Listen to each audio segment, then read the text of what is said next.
Hey guys, welcome back to another episode of Mike's RC Corner. Today I'm going more of a toy grade RC. I'm doing a review here on the Hogs HyperActives 5. I received this kind of as a Christmas present. People drew my name in a Christmas gift exchange, and there was a set limit of a dollar amount. And they had no clue what to get me, but they wanted to get me something RC, so I suggested, something along this lines. And under the Christmas tree was this car, and I was quite a bit excited to try it out. Though I will say, in this review, you're not going to hear too many positive things from me. I haven't seemed to be doing too well with air hogs lately. I wasn't very pleased with the Hyper Tracks. Nor am I too pleased with this car. First of all, I'll just go over the radio quick. It's going to be a little hard to show us all in this shot, but it uses some batteries, obviously, and it has its on-off switch here. One of the interesting parts about this radio is that, unlike most air hog RCs, there's no charging cord, due to the reason that this car uses its own batteries.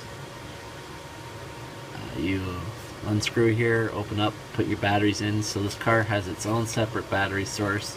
The on-off switch is here in the back. Turn the vehicle on.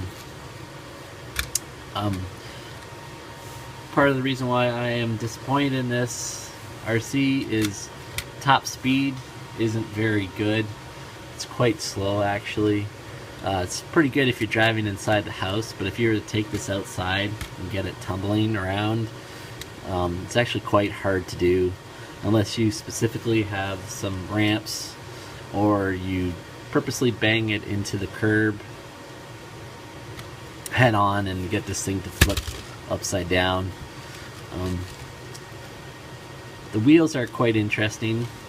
There's no shocks involved in this RC, but the wheels have a cool pattern and they sort of act as a shock absorber. One thing with this car is it's not digital or it's not proportional steering, so it's all or nothing steering, as you can hear on the radio. It's like a click, so it's all left or all right, or it's straight.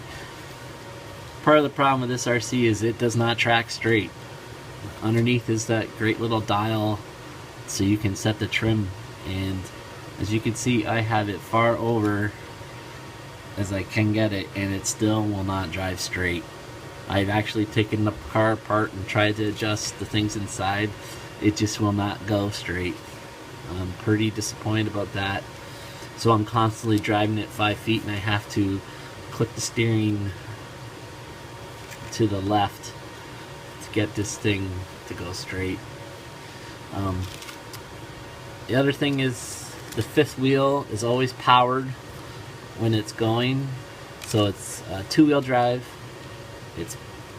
It's actually three-wheel drive, sorry.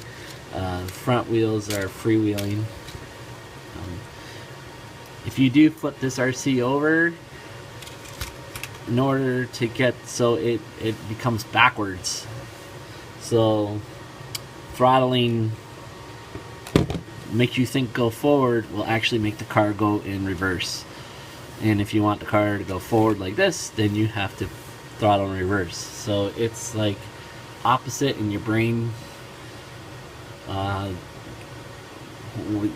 Your natural reaction is to go throttle forward, but it's not. So it's one of those snafu things. So it's a little strange that way.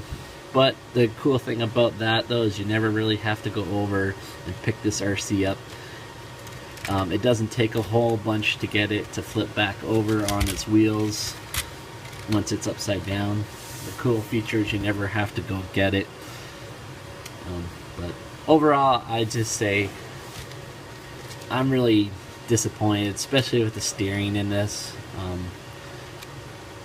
the top speed I thought it could be a little more, and so that it would take advantage of tumbling and flipping over, but it doesn't. It seems to be fairly heavy, and it doesn't seem it wants to flip over, and you'd have to build specific ramps for that and have that set up, and it's just not the easiest thing to hit at full speed, especially with my steering not being proportional and it tracks off to one side even though I can't get it to center. So if I give it a rating out of 5, I think I'm going to give it a failing rating. I'm just going to give it a 2 out of 5.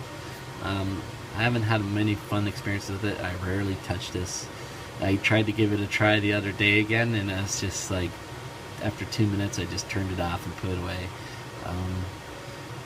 My idea is maybe to try and sell this online on a local Kijiji, but I'd hate for someone else to have the frustration of this car not tracking straight. But maybe I'll just, let this one burn and the hole in my pocket for what it was worth. It was a Christmas gift, so it didn't cost me much. But anyways, not very pleased with this Air Hogs product, and maybe you have a different experience with yours. If you have one, let me know what you think. But for me, it just hasn't worked out well, so getting a little leery of Air Hog products. So just wanted you guys to see this product, hear my review, and hope you found it informative, and thanks for tuning in, and we'll catch you next time.